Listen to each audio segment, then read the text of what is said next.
O Grande Conflito, capítulo 18. Uma profecia muito significativa. Um lavrador íntegro e de sentimentos honestos, que havia sido levado a duvidar da autoridade divina das Escrituras e que, no entanto, desejava sinceramente conhecer a verdade, foi o homem especialmente escolhido por Deus para iniciar a proclamação da segunda vinda de Cristo. Como outros muitos reformadores, Guilherme Miller lutou no princípio de sua vida com a pobreza, aprendendo desta arte as grandes lições de energia e renúncia. Os membros da família de que proveio caracterizavam-se por um espírito independente e amante da liberdade, pela capacidade de resistência e ardente patriotismo, traços que também eram preeminentes em seu caráter. Seu pai fora capitão no exército da Revolução e, aos sacrifícios que fizera nas lutas e sofrimentos daquele tempestuoso período, podem-se atribuir às circunstâncias embaraçosas dos primeiros anos da vida de Miller. Possuía ele robusta constituição física e já na meninice dera provas de força intelectual superior à comum. Com o passar dos anos tornou-se isto ainda mais notório. Seu espírito era ativo e bem desenvolvido e ardente sua sede de saber. Conquanto não haurisse as vantagens de uma educação superior, seu amor ao estudo e o hábito de pensar cuidadosamente, bem como a aguda perspicácia, tornaram-no um homem de perfeito discernimento e largueza de vistas. Era dotado de irrepreensível caráter moral e nome invejável, sendo geralmente estimado por sua integridade, frugalidade e benevolência. À custa de energia e aplicação, adquiriu o necessário para viver, conservando, no entanto, seus hábitos de estudo. Ocupou com distinção vários cargos civis e militares, e as portas da riqueza e honra pareciam-lhe abertas de par em par. Sua mãe era mulher verdadeiramente piedosa, e na infância estivera ele sujeito às impressões religiosas. No entanto, ao atingir o limiar da idade adulta, foi levado a associar-se com deístas, cuja influência foi tanto mais acentuada pelo fato de serem, na maioria, bons cidadãos e homens de disposições humanitárias e benevolentes. Vivendo como viviam, no meio de instituições cristãs, seu caráter tinha sido até certo ponto moldado pelo ambiente. As boas qualidades que lhes conquistaram respeito e confiança deviam-nas à Bíblia, e, contudo, esses dons apreciáveis se haviam pervertido a ponto de exercer influência contra a palavra de Deus. Pela associação com esses homens, Miller foi levado a adotar seus sentimentos. As interpretações corretas das Escrituras apresentavam dificuldades que lhe pareciam insuperáveis. Todavia, sua nova crença, conquanto pusesse de lado a Escritura Sagrada, nada oferecia de melhor para substituí-la, e longe estava ele de sentir-se satisfeito. Continuou, entretanto, a manter estas opiniões durante mais ou menos 12 anos. Mas com a idade de 34 anos, o Espírito Santo impressionou-lhe o coração com a intuição de seu estado pecaminoso. Não encontrou em sua crença anterior certeza alguma de felicidade além-túmulo. O futuro era negro e tétrico. Referindo-se mais tarde aos seus sentimentos nesta época, disse ele: o aniquilamento era um pensamento gélido e desalentador, e o fato de ter o homem de responder por seus atos significava destruição certa para todos. O céu era como bronze por sobre a minha cabeça, e a terra como ferro sob os meus pés. A eternidade, que era? E a morte, por que existia? Quanto mais raciocinava, mais longe me achava da evidência. Quanto mais pensava, mais contraditórias eram as minhas conclusões. Tentei deixar de pensar, mas meus pensamentos não podiam ser dominados. Era verdadeiramente infeliz, mas não compreendia a causa. Murmurava e queixava-me sem saber de quem. Sabia que algo havia de errado, mas não sabia como ou onde encontrar o que era reto. Lamentava, mas sem esperança. Neste estado continuou durante alguns meses. Subitamente, diz ele, gravou-se-me ao vivo no espírito o caráter de um Salvador. Pareceu-me que bem poderia existir um ser tão bom e compassivo que por nossas transgressões fizesse expiação, livrando-nos desta arte de sofrer a pena do pecado. Compreendi desde logo quão amável esse ente deveria ser e imaginei poder lançar-me aos seus braços, confiante em sua misericórdia. Mas surgiu a questão: como se pode provar a existência desse ser? Afora a Bíblia, achei que não poderia obter prova da existência de semelhante Salvador, nem sequer de uma existência futura. Vi que a Escritura Sagrada apresentava precisamente um Salvador como o que necessitava, e fiquei perplexo por ver como um livro não inspirado desenvolvia princípios tão perfeitamente adaptados às necessidades de um mundo decaído. Fui constrangido a admitir que as Escrituras devem ser uma revelação de Deus. Tornaram-se elas o meu deleite, e em Jesus encontrei um amigo. O Salvador tornou-se para mim o primeiro entre 10.000, e as Escrituras, que antes eram obscuras e contraditórias, tornaram-se agora a lâmpada para os meus pés e luz para meu caminho. Meu espírito tranquilizou-se e ficou satisfeito. Achei que o Senhor Deus é uma rocha em meio do oceano da vida. A Bíblia tornou-se então o meu estudo principal e posso, em verdade dizer, pesquisava com grande deleite. Vi que a metade nunca se me havia dito. Admirava-me de que me não tivesse apercebido antes de sua beleza e glória, e maravilhava-me de que já a pudesse haver rejeitado. Tudo o que o coração poderia desejar, encontrei revelado como um remédio para toda enfermidade da alma. Perdi todo o gosto para outra leitura e apliquei o coração a obter a sabedoria de Deus. Miller professou publicamente sua fé na religião que antes desprezara. Seus companheiros incrédulos, entretanto, não tardaram em produzir todos os argumentos com que ele próprio insistira contra a autoridade divina das Escrituras. Não estava então preparado para responder a eles, mas raciocinava que, se a Bíblia é a revelação de Deus, deve ser coerente consigo mesma, e que, como foi dada para a instrução do homem, deve adaptar-se à sua compreensão. Decidiu-se a estudar as Escrituras por si mesmo e verificar se as aparentes contradições não se poderiam harmonizar. Esforçando-se por deixar de lado todas as opiniões preconcebidas, dispensando comentários, comparou passagem com passagem com o auxílio das referências à margem da concordância. Prosseguiu no estudo de modo sistemático e metódico, começando com Gênesis e lendo versículo por versículo. Não ia mais depressa do que se lhe desvendava o sentido das várias passagens, de modo a deixá-lo livre de toda dificuldade.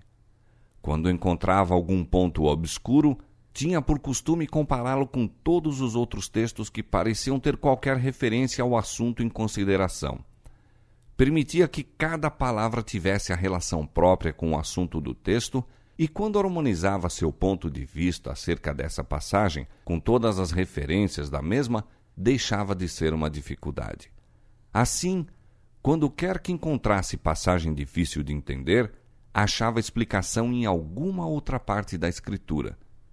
Estudando com fervorosa oração para obter esclarecimento da parte de Deus, o que antes parecia obscuro à compreensão, agora se fizera claro. Experimentou a verdade das palavras do salmista. A exposição das tuas palavras dá luz, dá entendimento ao simples. Salmo 119, verso 130. Com intenso interesse, estudou os livros de Daniel e Apocalipse, empregando os mesmos princípios de interpretação que para as demais partes das Escrituras, e descobriu, para sua grande alegria, que os símbolos proféticos podiam ser compreendidos. Viu que as profecias já cumpridas tiveram cumprimento literal, que todas as várias figuras, metáforas, parábolas, símiles e etc., ou eram explicados em seu contexto, ou os termos em que eram expressos se achavam entendidos literalmente. Fiquei assim convencido, diz ele, de ser a Escritura Sagrada um conjunto de verdades reveladas, tão claras e simplesmente apresentadas, que o viandante, ainda que seja um louco, não precisa errar. Elo após elo da cadeia da verdade recompensava seus esforços, enquanto passo a passo divisava as grandes linhas proféticas. Anjos celestiais estavam a guiar-lhe o espírito e abrir as Escrituras à sua compreensão. Tomando a maneira por que as profecias se tinham cumprido no passado como critério pelo qual julgar do cumprimento das que ainda estavam no futuro, chegou à conclusão de que o conceito popular acerca do reino espiritual de Cristo, o milênio temporal antes do fim do mundo, não é apoiado pela palavra de Deus. Essa doutrina, falando em 1000 anos de justiça e paz antes da vinda pessoal do Senhor, afasta para longe os terrores do dia de Deus.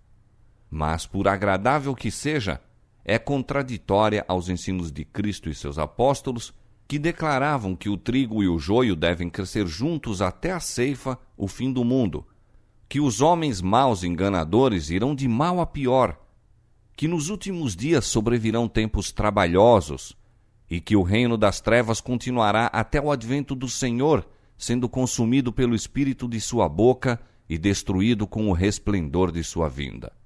Mateus capítulo 13, versos 30, 38 a 41, 2 Timóteo capítulo 3, versos 13 e 1, 2 Tessalonicenses capítulo 2, verso 8. A doutrina da conversão do mundo e do reino espiritual de Cristo não era mantida pela Igreja Apostólica. Não foi geralmente aceita pelos cristãos antes do começo do século XVIII, aproximadamente. Como todos os outros erros, seus resultados foram maus. Ensinava os homens a afastarem para um longínquo futuro a vinda do Senhor e os impedia de prestar atenção aos sinais que anunciavam sua aproximação. Infundia um sentimento de confiança e segurança que não era bem fundado, levando muitos a negligenciarem o necessário preparo a fim de se encontrar com seu Senhor. Miller achou que a vinda de Cristo, literal, pessoal, é plenamente ensinada nas Escrituras. Diz Paulo: o mesmo Senhor descerá do céu com alarido e com voz de arcanjo e com a trombeta de Deus. 1 Tessalonicenses capítulo 4, verso 16. E o Salvador declara: verão o Filho do Homem vindo sobre as nuvens do céu com poder e grande glória. Assim como o relâmpago sai do Oriente e se mostra até ao Ocidente, assim será também a vinda do Filho do Homem. Mateus capítulo 24, versos 30 e 27. Ele deverá ser acompanhado de todas as hostes celestiais. O Filho do Homem virá em sua glória e todos os santos anjos com ele. Mateus capítulo 25, verso 31. Ele enviará os seus anjos com um rijo clamor de trombeta, os quais ajuntarão os seus escolhidos. Mateus capítulo 24, verso 31. À sua vinda, os justos que estiverem mortos ressuscitarão, os vivos serão transformados. Nem todos dormiremos, diz Paulo, mas todos seremos transformados num momento, num abrir e fechar de olhos, ante a última trombeta, porque a trombeta soará e os mortos ressuscitarão incorruptíveis e nós seremos transformados. Porque convém que isto que é corruptível se revista da incorruptibilidade e que isto que é mortal se revista da imortalidade. 1 Coríntios capítulo 15, versos 51 a 53. E em sua carta aos Tessalonicenses, depois de descrever a vinda do Senhor, diz ele: os que morreram em Cristo ressuscitarão primeiro. Depois nós, os que ficarmos vivos, seremos arrebatados juntamente com ele nas nuvens, a encontrar o Senhor nos ares, e assim estaremos sempre com o Senhor. 1 Tessalonicenses capítulo 4, versos 16 e 17. Não poderá o seu povo receber o reino antes do advento pessoal de Cristo. disse o Salvador: E quando o Filho do Homem vier em sua glória, e todos os santos anjos com ele, então se assentará no trono da sua glória, e todas as nações serão reunidas diante dele, e apartará uns dos outros, como o pastor aparta dos bodes as ovelhas, e porá as ovelhas à sua direita, mas os bodes à esquerda. Então dirá o rei aos que estiverem à sua direita: Vinde, benditos de meu Pai, possuí por herança o reino que vos está preparado desde a fundação do mundo.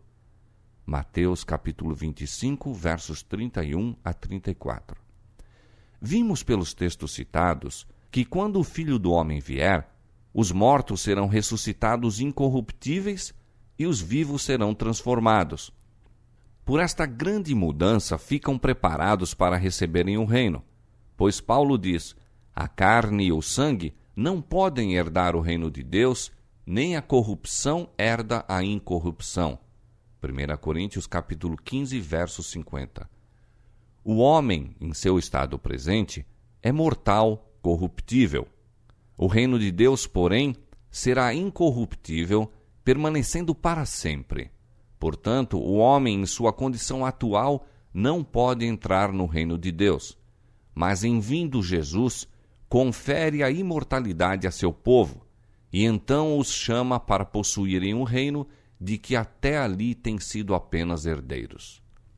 Estas e outras passagens provaram claramente ao espírito de Miller que os acontecimentos que geralmente se esperava ocorrerem antes da vinda de Cristo, como seja o reino universal de paz e o estabelecimento do domínio de Deus sobre a terra, deveriam ser subsequentes ao segundo advento.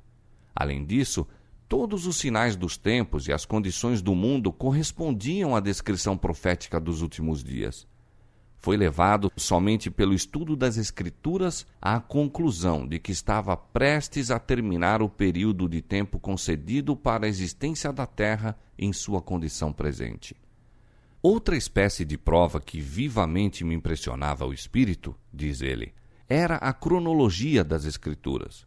Notei que os acontecimentos preditos que se haviam cumprido no passado muitas vezes ocorreram dentro de um dado tempo.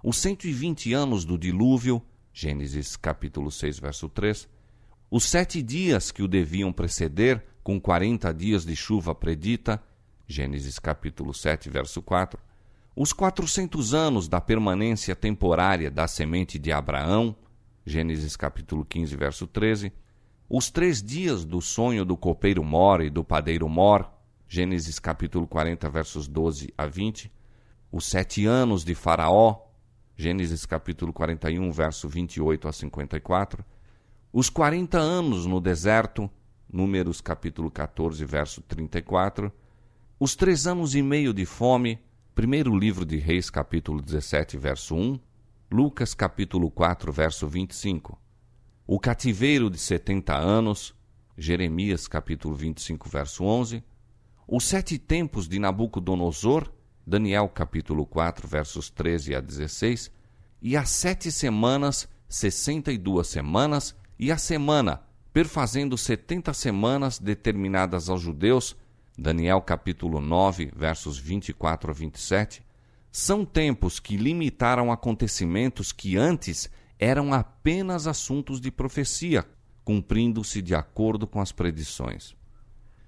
Quando, portanto, encontrou em seu estudo da Bíblia vários períodos cronológicos que, segundo a sua compreensão dos mesmos, se estendiam até a segunda vinda de Cristo, não pôde senão considerá-los como os tempos já dantes ordenados que Deus revelou a seus servos.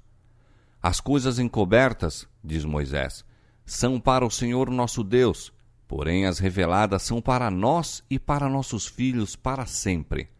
Deuteronômio capítulo 29, verso 29. E o Senhor declara pelo profeta Amós que não fará coisa alguma sem ter revelado o seu segredo aos seus servos, os profetas. Amós capítulo 3, verso 7. Assim, os que estudam a palavra de Deus podem confiantemente esperar que encontrarão nas Escrituras da verdade claramente indicado o acontecimento mais estupendo a ocorrer na história da humanidade. Como eu estivesse plenamente convicto, diz Miller, de que toda escritura divinamente inspirada é proveitosa, de que ela não veio nunca pela vontade do homem, mas foi escrita ao serem homens santos inspirados pelo Espírito Santo, 2 Pedro capítulo 1, verso 21, e dada para nosso ensino, para que pela paciência e consolação das Escrituras tenhamos esperança, não poderia deixar de considerar as porções cronológicas da Bíblia senão como uma parte da Palavra de Deus e com tanto direito à nossa séria consideração como qualquer outra porção dela. Senti, pois, que esforçando-me por compreender o que Deus em sua misericórdia achou conveniente revelar-nos, eu não tinha direito de omitir os períodos proféticos. A profecia que mais claramente parecia revelar o tempo do segundo advento era Daniel capítulo 8, verso 14. Até 2.300 tardes e manhãs, e o santuário será purificado. Seguindo sua regra de fazer as Escrituras o seu próprio intérprete, Miller descobriu que um dia na profecia simbólica representa um ano. Números capítulo 14, verso 34, Ezequiel capítulo 4, verso 6. Viu que o período de 2.300 dias proféticos, ou anos literais, se estenderia muito além do final da dispensação judaica, donde o não poder ele referir-se ao santuário daquela dispensação. Miller aceitou a opinião geralmente acolhida de que na era cristã a terra é o santuário e, portanto, compreendeu que a purificação do santuário predita em Daniel 8,14 representa a purificação da terra pelo fogo à segunda vinda de Cristo. Se, pois, se pudesse encontrar o exato ponto de partida para os 2.300 dias, concluiu que se poderia facilmente determinar a ocasião do segundo advento. Assim, se revelaria o tempo daquela grande consumação, tempo em que as condições presentes, com todo o seu orgulho e poder, pompa e vaidade, impiedade e opressão viriam ao fim, que a maldição se removeria da terra, a morte seria destruída, dar-se-ia o galardão aos servos de Deus, os profetas e os santos, e aos que temem o seu nome, e seriam destruídos os que devastam a terra. Com um novo e mais profundo fervor, Miller continuou o exame das profecias, dedicando dias e noites inteiras ao estudo do que agora lhe parecia de tão estupenda importância e absorvente interesse. No capítulo 8 de Daniel, ele não pôde achar nenhum fio que guiasse ao ponto de partida dos 2.300 dias. O anjo Gabriel, conquanto tivesse recebido ordem de fazer com que Daniel compreendesse a visão, deu-lhe apenas uma explicação parcial. Quando a terrível perseguição a recair sobre a igreja foi desvendada à visão do profeta, abandonou a força física. Não pôde suportar mais e o anjo o deixou por algum tempo. Daniel enfraqueceu e esteve enfermo alguns dias. Espantei-me acerca da visão, diz ele, e não havia quem a entendesse. Deus ordenou, contudo, a seu mensageiro: dá a entender a este a visão. A incumbência devia ser satisfeita. Em obediência a ela, o anjo, algum tempo depois, voltou a Daniel dizendo: agora saí para fazer-te entender o sentido. Toma, pois, bem sentido na palavra e entende a visão. Daniel capítulo 9, versos 22 e 23. Havia na visão do capítulo 8 um ponto importante que tinha sido deixado sem explicação, a saber, o que se refere ao tempo, ou seja, ao período dos 2.300 dias. Portanto, o anjo, reencetando a explicação, ocupa-se principalmente do assunto do tempo. 70 semanas estão determinadas sobre o teu povo e sobre a tua santa cidade. Sabe e entende.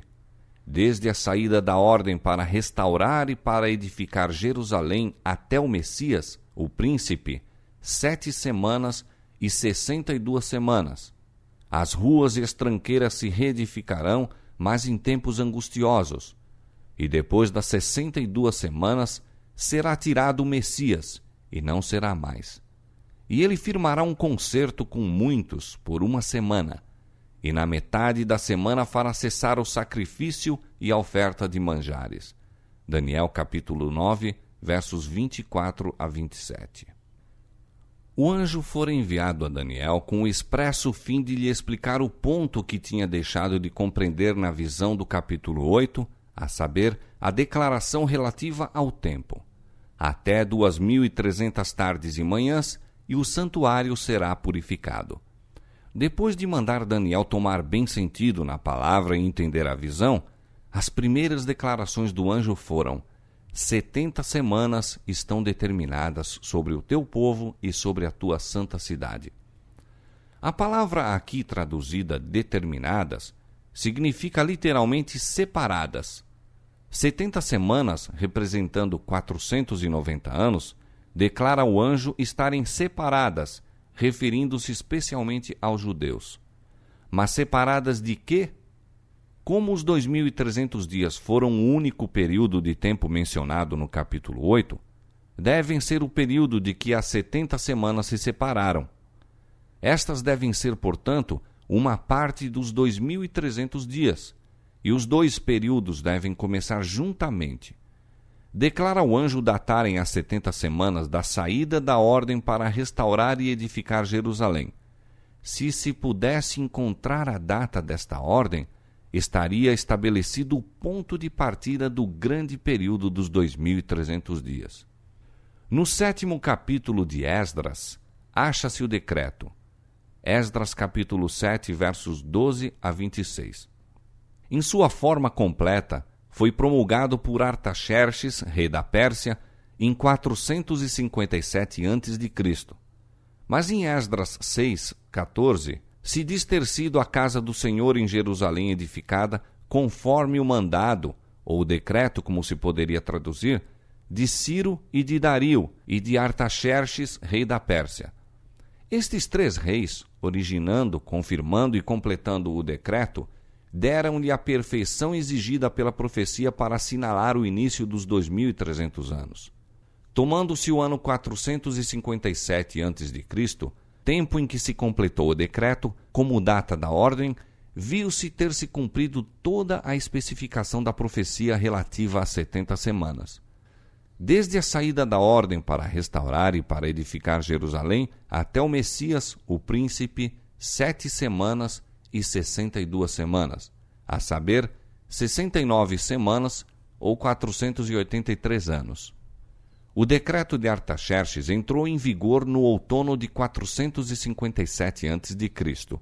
A partir desta data, 483 anos estendem-se até o outono do ano 27 de nossa era.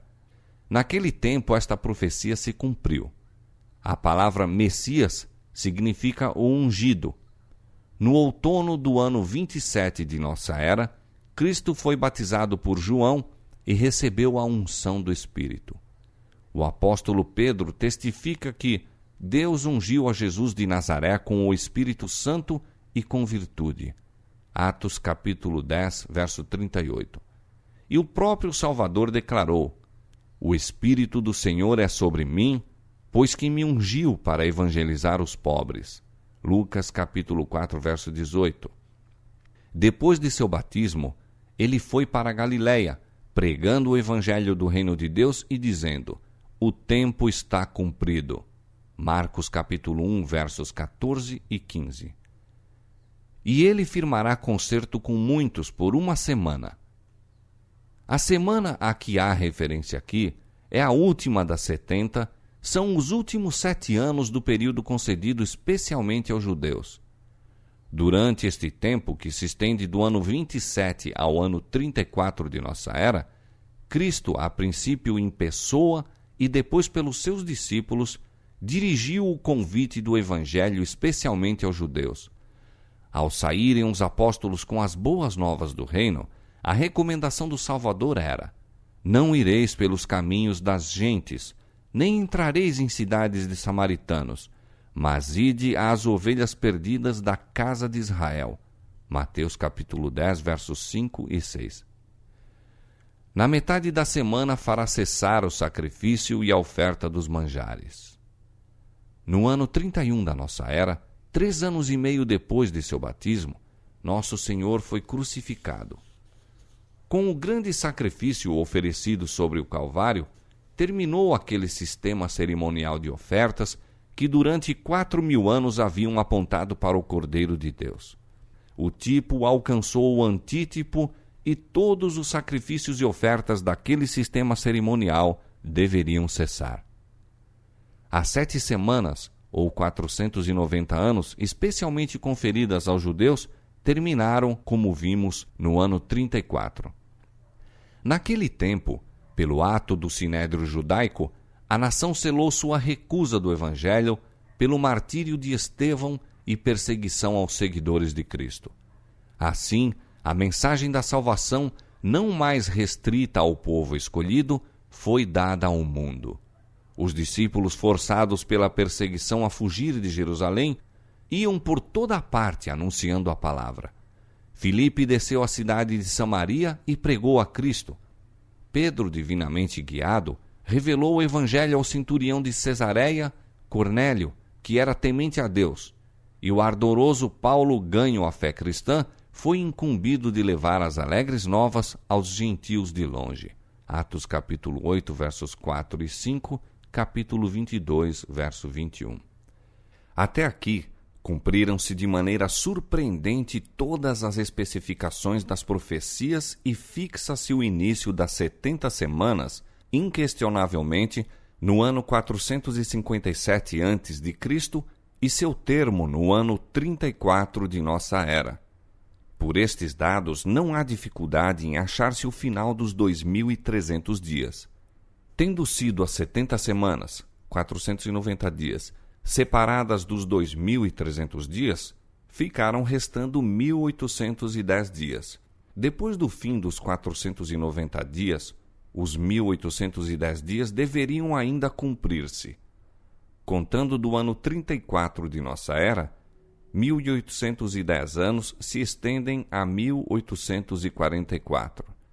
Consequentemente, os 2.300 dias de Daniel capítulo 8, verso 14, terminam em 1844. Ao expirar este grande dia profético, o santuário será purificado segundo o testemunho do anjo de Deus. Deste modo, foi definitivamente indicado o tempo da purificação do santuário, que quase universalmente se acreditava ocorresse por ocasião do segundo advento.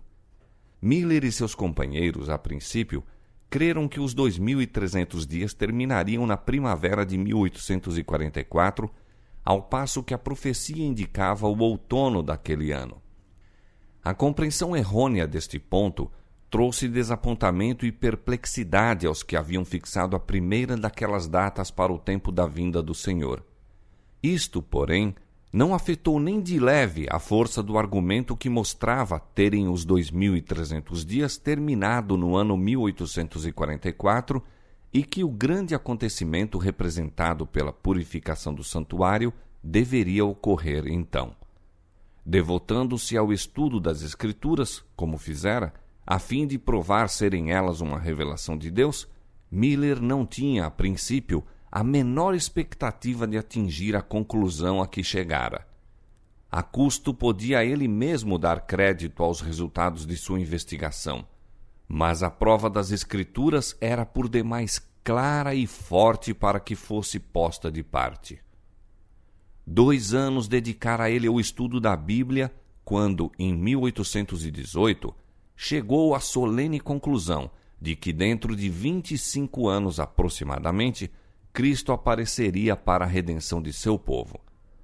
Não necessito falar, diz Miller, do júbilo que me encheu o coração em vista da deleitável perspectiva, nem do anelo ardente de minha alma para participar das alegrias dos remidos. A Bíblia era então para mim um livro novo. Considerava-a verdadeiramente um festim para a razão. Tudo o que em seus ensinos fora ininteligível, místico ou obscuro para mim, dissipara-se-me no espírito ante a clara luz que ora raiava de suas páginas sagradas. E, quão brilhante e gloriosa se me apresentava a verdade! Todas as contradições e incoerências que eu antes encontrava na palavra desapareceram. E posto que houvesse muitas partes de que eu não possuía uma compreensão que me satisfizesse, tanta luz, contudo, dela emanara para a iluminação de meu espírito antes obscurecido, que senti, em estudar as Escrituras, um prazer que antes não supunha pudesse ser delas derivado. Solenemente convencido de que as Santas Escrituras anunciavam o cumprimento de tão importantes acontecimentos em tão curto espaço de tempo, surgiu com força em minha alma a questão de saber qual meu dever para com o mundo em face da evidência que comovera a meu próprio espírito. Não pôde deixar de sentir que era seu dever comunicar a outros a luz que tinha recebido. Esperava encontrar oposição por parte dos ímpios, mas confiava em que todos os cristãos se regozijariam na esperança de ver o Salvador a quem professavam amar.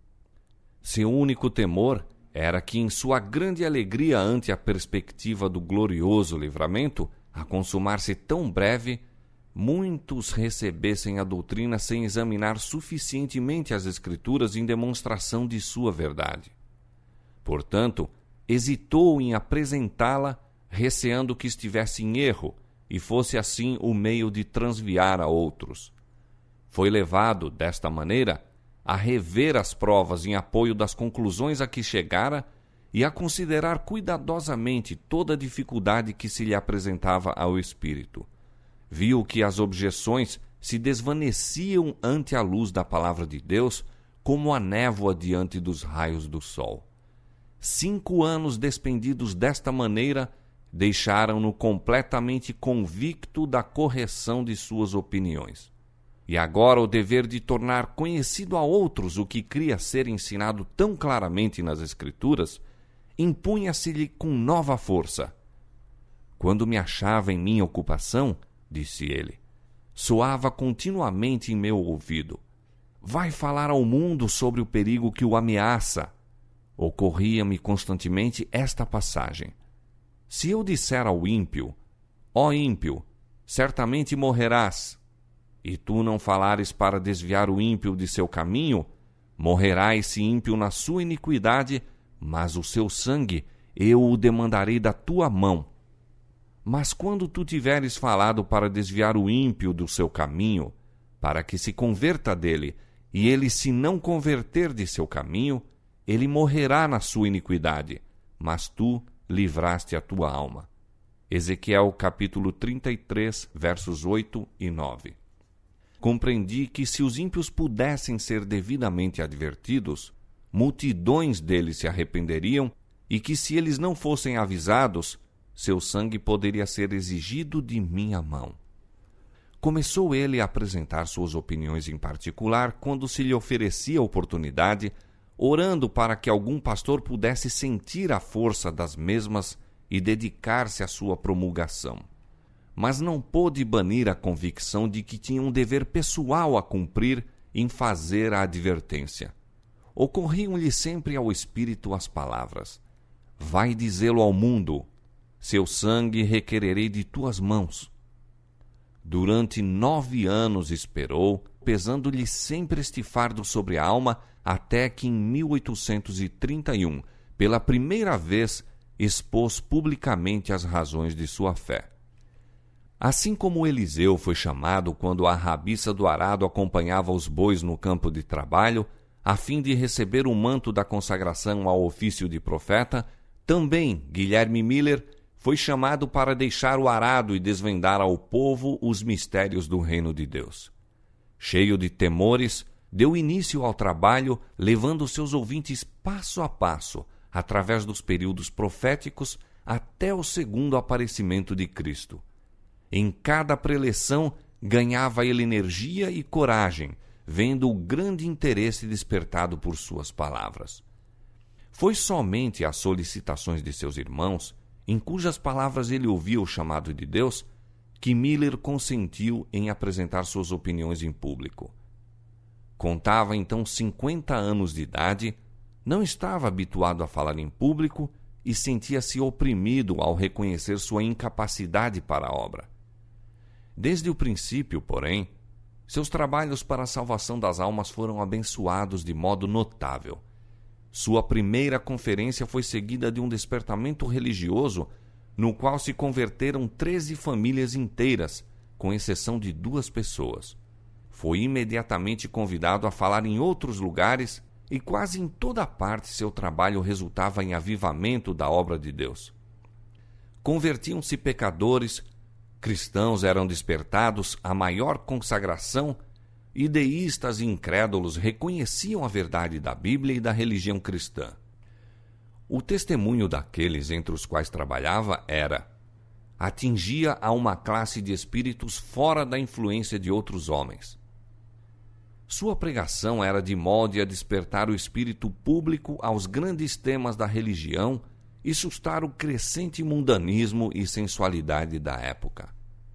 Em quase todas as cidades havia dezenas de conversos, e em algumas centenas como resultado de sua pregação.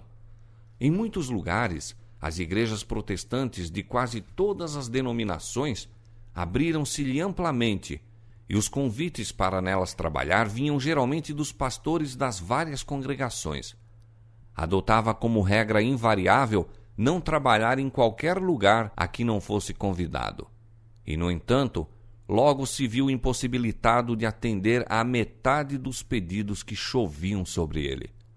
Muitos que não aceitaram suas opiniões quanto ao tempo exato do segundo advento ficaram convencidos da certeza e proximidade da vinda de Cristo e de sua necessidade de preparo. Em algumas das grandes cidades, seu trabalho produziu impressão extraordinária. Vendedores de bebidas abandonavam este comércio e transformavam suas lojas em salas de cultos. Antros de jogo eram fechados. Corrigiam-se incrédulos, deístas, universalistas e mesmo os libertinos mais perdidos, alguns dos quais não haviam durante anos entrado em uma casa de culto. Várias denominações efetuavam reuniões de oração em diferentes bairros, quase a todas as horas do dia, reunindo-se os homens de negócios ao meio-dia para a oração de louvor. Não havia nenhuma excitação extravagante, mas sim uma sensação de solenidade quase geral no espírito do povo. Sua obra, como a dos primeiros reformadores, tendia antes para convencer o entendimento e despertar a consciência do que a meramente excitar as emoções. Em 1833, Miller recebeu da Igreja Batista de que era membro uma licença para pregar. Grande número dos pastores de sua denominação aprovou-lhe também a obra e foi com essa sanção formal que continuou com os seus trabalhos. Posto que seus labores pessoais estivessem limitados principalmente à Nova Inglaterra e aos Estados Centrais, viajou e pregou incessantemente. Durante vários anos, suas despesas eram cobertas inteiramente por sua bolsa particular e, posteriormente, nunca recebeu o bastante para custear as viagens aos lugares a que era convidado. Assim, seus trabalhos públicos, longe de serem benefício pecuniário, eram de pesado encargo às posses que gradualmente diminuíram durante este período de sua vida. Era chefe de numerosa família, mas como todos eram sóbrios e industriosos, sua fazenda bastava para a manutenção de todos. Em 1833, 2 anos depois que Miller começou a apresentar em público as provas da próxima vinda de Cristo, apareceu o último dos sinais que foram prometidos pelo Salvador como indícios de seu segundo advento. Disse Jesus: as estrelas cairão do céu. Mateus capítulo 24, verso 29. E João, no Apocalipse, declarou ao contemplar em visão as cenas que deveriam anunciar o dia de Deus. E as estrelas do céu caíram sobre a terra, como quando a figueira lança de si os seus figos verdes, abalada por um vento forte. Apocalipse capítulo 6, verso 13. Esta profecia teve cumprimento surpreendente e impressionante na grande chuva meteórica de 13 de novembro de 1833. Aquela foi a mais extensa e maravilhosa exibição de estrelas cadentes que já se tem registrado, achando-se então o firmamento inteiro sobre todos os Estados Unidos durante horas em faiscante comoção. Neste país, desde que começou a ser colonizado, nenhum fenômeno celeste já ocorreu que fosse visto com tão intensa admiração por uns ou com tanto terror e alarma por outros. Sua sublimidade e terrível beleza ainda perdura em muitos espíritos. Raras vezes caiu chuva mais densa do que caíram os meteoros em direção à Terra. Leste, oeste, norte e sul, tudo era o mesmo. Em uma palavra, o céu inteiro parecia em movimento. O espetáculo, como o descreveu o diário do professor Silliman, foi visto por toda a América do Norte, desde as 2 horas até pleno dia, estando o céu perfeitamente sereno e sem nuvens. Um contínuo jogo de luzes deslumbrantemente fulgurantes se manteve em todo o firmamento. Nenhuma expressão, na verdade, pode chegar à altura do esplendor daquela exibição magnificente. Pessoa alguma que não a testemunhou pode ter uma concepção adequada de sua glória. Dir-se-ia que todas as estrelas se houvessem reunido em um ponto próximo do zênite e dali fossem simultaneamente arrojadas com a velocidade do relâmpago a todas as partes do horizonte, e, no entanto, não se exauriam, seguindo-se milhares celeremente no rastro de milhares, como se houvessem sido criadas para a ocasião. Não era possível contemplar um quadro mais fiel de uma figueira lançando seus figos quando açoitada por um vento forte. No Journal of Commerce de Nova York, de 14 de novembro de 1833, apareceu um longo artigo considerando este maravilhoso fenômeno, artigo que continha esta declaração: nenhum filósofo ou sábio mencionou ou registrou, suponho eu, um acontecimento semelhante ao de ontem de manhã. Um profeta há 1800 anos predisse-o exatamente, se não nos furtarmos ao incômodo de compreender o chuveiro de estrelas como a queda das mesmas, no único sentido em que é possível ser isso literalmente verdade. Assim se mostrou o último dos sinais de sua vinda, relativamente aos quais Jesus declarou a seus discípulos: quando virdes todas estas coisas, sabei que está próximo às portas. Mateus capítulo 24, verso 33. Depois destes sinais, João contemplou, como o grande acontecimento a seguir imediatamente, o céu retirando-se como pergaminho que se enrola, enquanto a terra tremia, montanhas e ilhas se removiam dos lugares, e os ímpios procuravam, aterrorizados, fugir da presença do Filho do Homem. Apocalipse capítulo 6, versos 12 a 17. Muitos que testemunharam a queda das estrelas consideraram-na um arauto do juízo vindouro, sinal espantoso, precursor certo, misericordioso prenúncio do grande e terrível dia. Deste modo, a atenção do povo foi dirigida para o cumprimento da profecia, sendo muitos levados a dar atenção à advertência do segundo advento. No ano de 1840, outro notável cumprimento de profecia despertou geral interesse. 2 anos antes, Josias Litch, um dos principais pastores que pregavam o segundo advento, publicou uma explicação de Apocalipse 9, predizendo a queda do Império Otomano.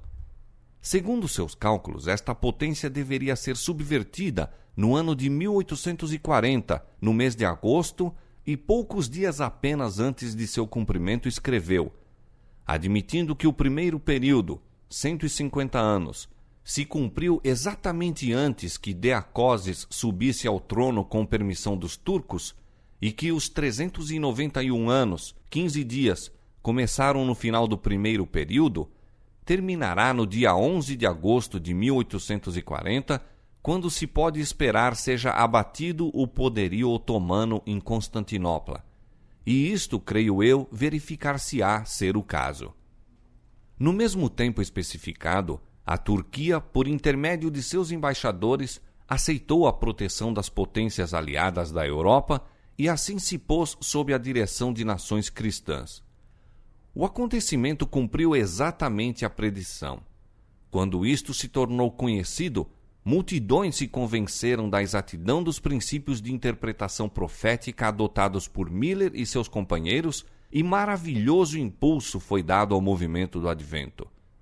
Homens de saber e posição uniram-se a Miller, tanto para pregar como para publicar suas opiniões, e de 1840 a 1844 a obra estendeu-se rapidamente.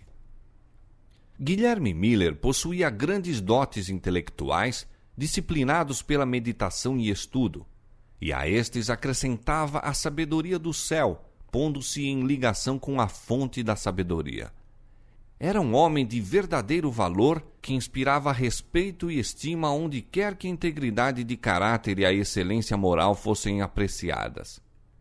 Unindo a verdadeira bondade de coração à humildade cristã e ao poder do domínio próprio, era atento e afável para com todos, pronto para ouvir as opiniões de outrem e pesar seus argumentos. Sem paixão ou excitação, aferia todas as teorias e doutrinas pela palavra de Deus, e seu raciocínio sadio e o profundo conhecimento das Escrituras habilitavam-no a refutar o erro e desmascarar a falsidade. Todavia, não prosseguiu ele o seu trabalho sem tenaz oposição. Como acontecera com os primeiros reformadores, as verdades que apresentava não eram recebidas favoravelmente pelos ensinadores populares da religião. Não podendo manter sua atitude pelas Escrituras, viam-se obrigados a recorrer aos ditos e doutrinas de homens, às tradições dos pais da Igreja. A palavra de Deus, porém, era o único testemunho aceito pelos pregadores da verdade do Advento. A Bíblia e a Bíblia só era a sua senha. A falta de argumentos das Santas Escrituras, por parte dos oponentes, supriam-na eles pelo ridículo e o escárnio.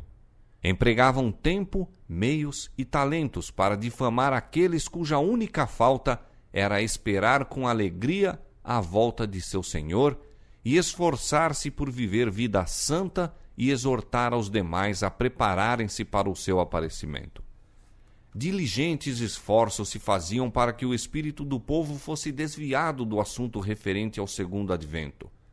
Procurava-se dar a impressão de que estudar as profecias que se referem à vinda de Cristo e ao fim do mundo fosse pecado, algo de que os homens deveriam envergonhar-se.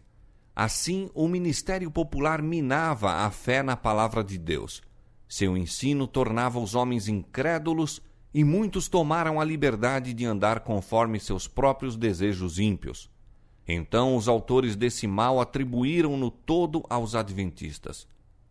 Se bem que Miller conseguisse ter casas repletas de ouvintes inteligentes e atentos, seu nome era raras vezes mencionado pela imprensa religiosa, exceto para fins de acusação e ridículo. Os descuidados e ímpios, tornando-se audazes pela atitude dos ensinadores religiosos, recorriam aos epítetos infamantes, graçolas vis e blasfemas, em seu esforço de amontoar o ultraje sobre ele e sua obra.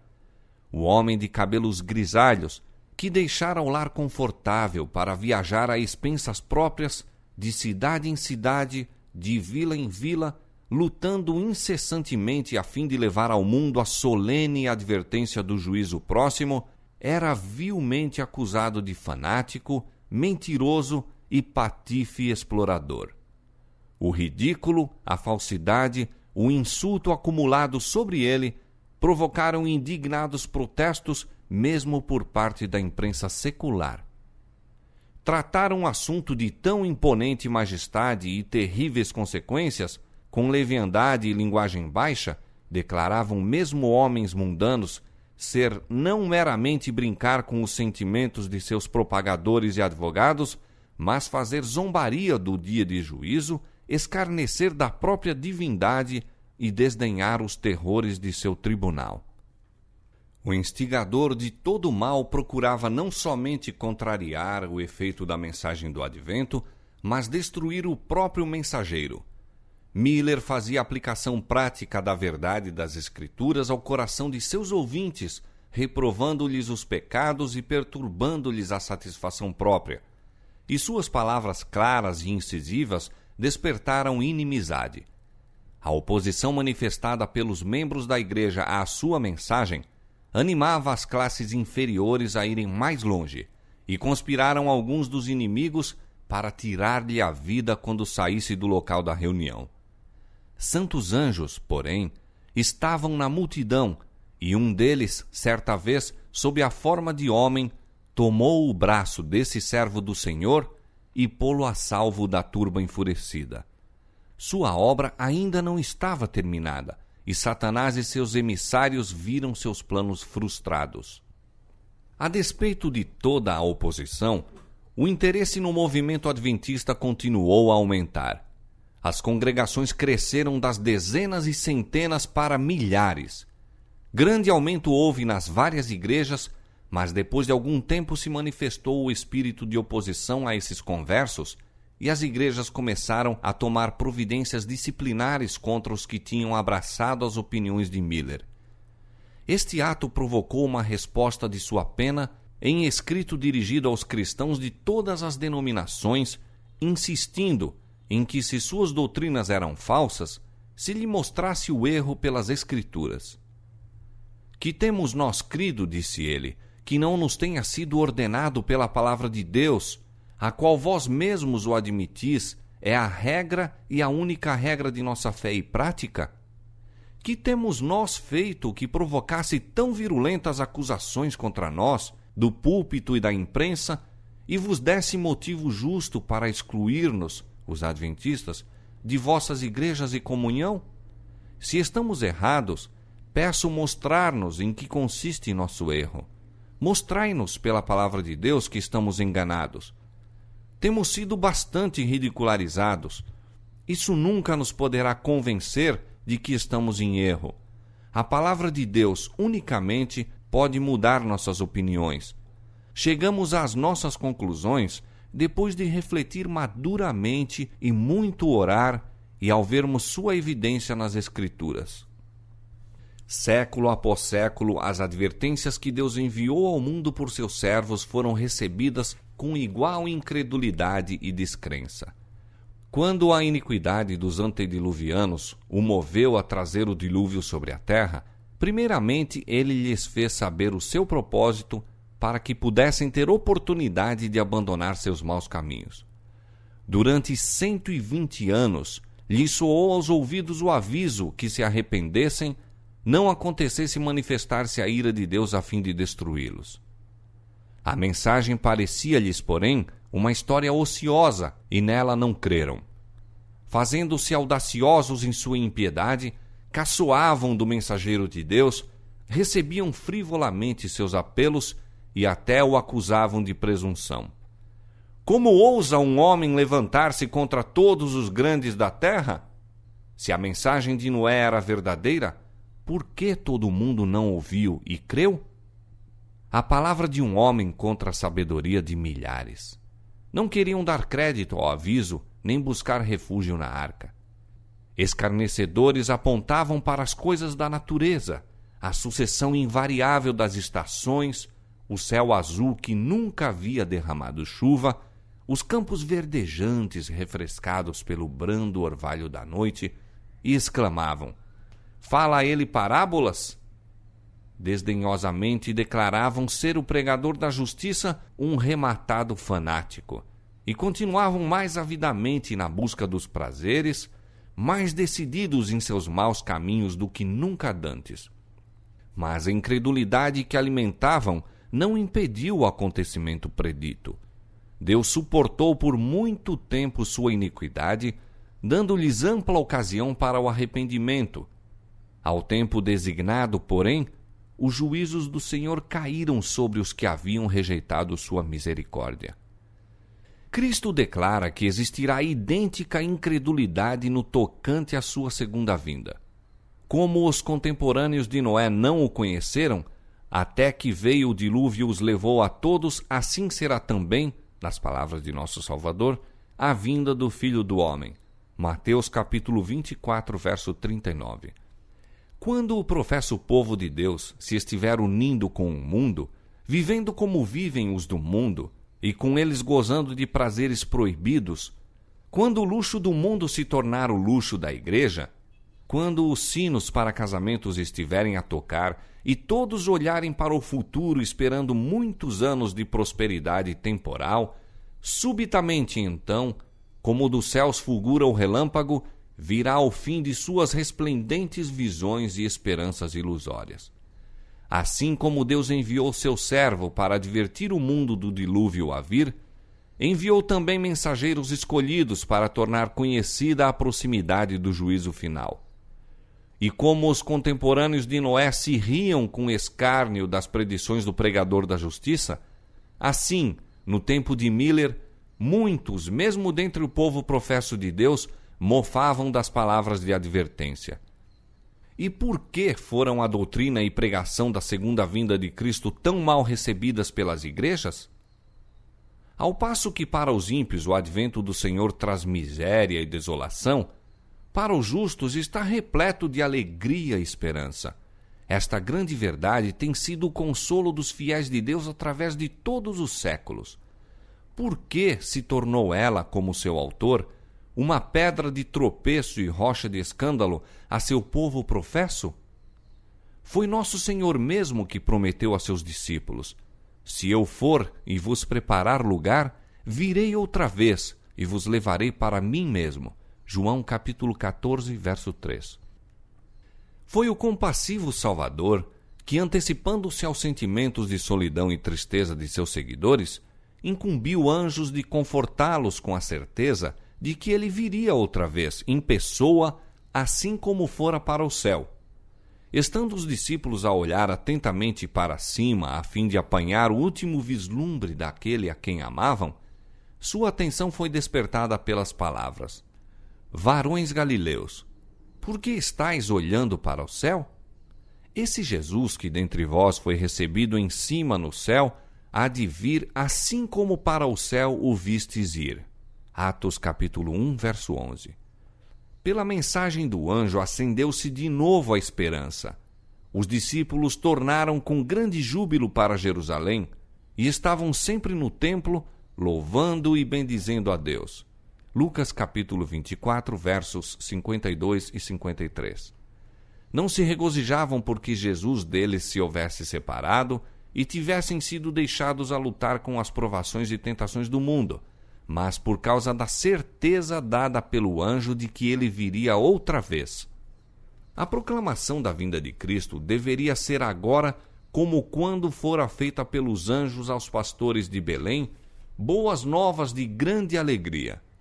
Os que realmente amam ao Salvador saudarão com alegria o anúncio baseado na palavra de Deus de que aquele em quem se centralizam as esperanças de vida eterna vem outra vez, não para ser insultado, desprezado e rejeitado, como se deu no primeiro advento, mas com poder e glória para remir seu povo. Os que não amam o Salvador é que não desejam sua vinda. E não poderá haver prova mais concludente de que as igrejas se afastaram de Deus do que a irritação e a animosidade despertada por esta mensagem enviada pelo céu. Os que aceitaram a doutrina do advento aperceberam-se da necessidade de arrependimento e humilhação perante Deus. Muitos haviam por longo tempo vacilado entre Cristo e o mundo. Agora compreendiam que era tempo de assumir atitude decisiva. As coisas da eternidade assumiam para eles uma desusada realidade. O céu se lhes aproximava e sentiam-se culpados perante Deus. Os cristãos despertaram para a nova vida espiritual. Compenetraram-se de que o tempo era breve, de que o que tinham a fazer pelos seus semelhantes deveria fazer-se rapidamente. A terra retrocedia, a eternidade parecia abrir-se perante eles, e a alma, com tudo o que diz respeito à sua felicidade ou miséria eterna, sentia eclipsar-se todo o objetivo mundano. O Espírito de Deus repousava sobre eles, conferindo poder aos fervorosos apelos que faziam a seus irmãos e aos pecadores, a fim de se prepararem para o dia de Deus. O testemunho silencioso de sua vida diária era a constante reprovação aos membros das igrejas, seguidores de formalidades e destituídos de consagração. Estes não desejavam ser perturbados em sua procura de prazeres, seu desejo de ganho e ambição de honras mundanas. Daí a inimizade e a oposição suscitadas contra a fé no advento e contra os que a proclamavam. Como se verificassem irrefutáveis os argumentos baseados nos princípios proféticos, os oponentes se esforçaram por desacoroçoar a investigação deste assunto, ensinando que as profecias estavam fechadas. Assim seguiram os protestantes nas pegadas dos romanistas. Enquanto a Igreja Papal privava da Bíblia o povo, as igrejas protestantes alegavam que uma parte importante da palavra sagrada, parte que apresentava verdades especialmente aplicáveis ao nosso tempo, não podia ser compreendida. Pastores e povo declaravam que as profecias de Daniel e do Apocalipse eram mistérios incompreensíveis. Cristo, porém, chamou a atenção de seus discípulos para as palavras do profeta Daniel relativas aos acontecimentos a ocorrerem na época deles e disse: "Quem lê, entenda." Mateus capítulo 24, verso 15. E a asserção de que o Apocalipse é um mistério, que não pode ser compreendido, é contradita pelo próprio título do livro, Revelação de Jesus Cristo, a qual Deus lhe deu para mostrar a seus servos as coisas que brevemente devem acontecer. Bem-aventurado aquele que lê e os que ouvem as palavras desta profecia e guardam as coisas que nela estão escritas, porque o tempo está próximo. Apocalipse capítulo 1, versos 1 a 3. Diz o profeta: bem-aventurado aquele que lê. Aos que não querem ler, a bênção não é para estes. E os que ouvem, há alguns também que se recusam a ouvir qualquer coisa relativa às profecias. A bênção não é para esta classe. E guardam as coisas que nela estão escritas.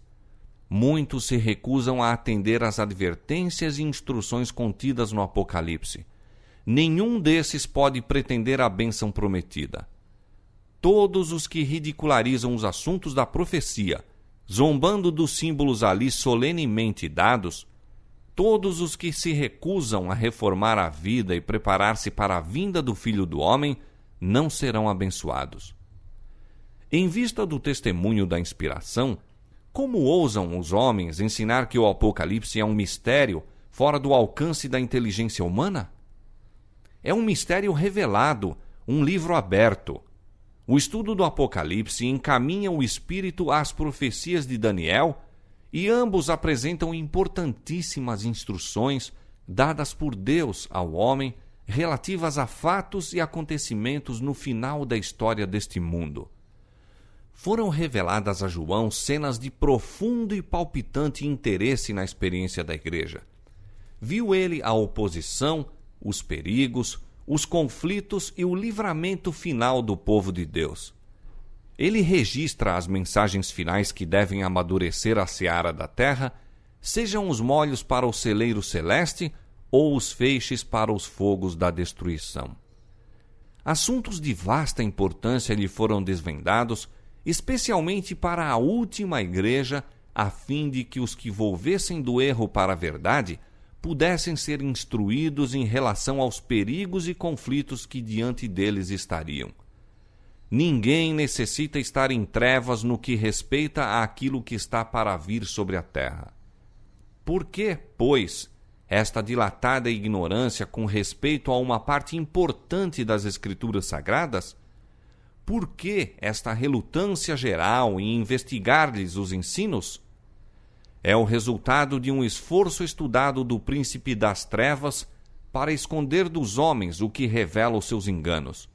Por esta razão, Cristo, o revelador, prevendo a luta que seria ferida contra o estudo do Apocalipse, pronunciou uma bênção sobre os que lessem, ouvissem e observassem as palavras da profecia.